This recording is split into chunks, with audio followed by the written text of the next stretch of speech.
এক ছিল সুবুদ্ধি নামে এক দয়ালু রাজা। তার ৩ কন্যা অনন্যা, অরুণা ও আদ্রিতা। তারা তিনজনই আলাদা গুণের জন্য রাজ্যে বিখ্যাত ছিল। অনন্যা ছিল বুদ্ধিমান ও বইপড়া। রাজ্যের যে কোনো জটিল সমস্যা সে সহজেই সমাধান করতে পারত। অরুণা ছিল সাহসী।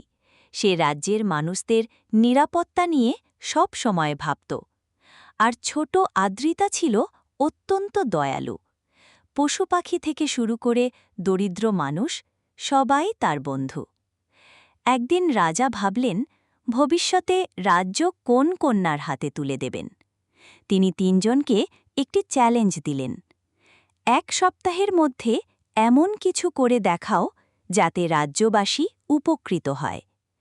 অনন্যা রাজ্যের পানি সংগ্রহ ব্যবস্থায় নতুন ধারণা যোগ করল, যাতে খরার সময়ও সবাই পানি পায়।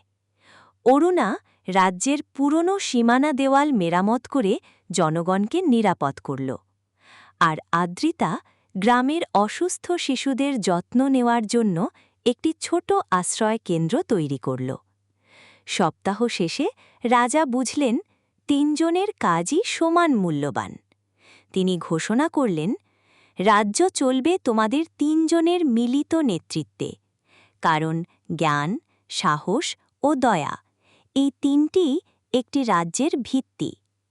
এভাবেই রাজা ও তার ৩ কন্যা মিলেমিশে রাজ্যটিকে সুখী ও সমৃদ্ধ করে তুলল।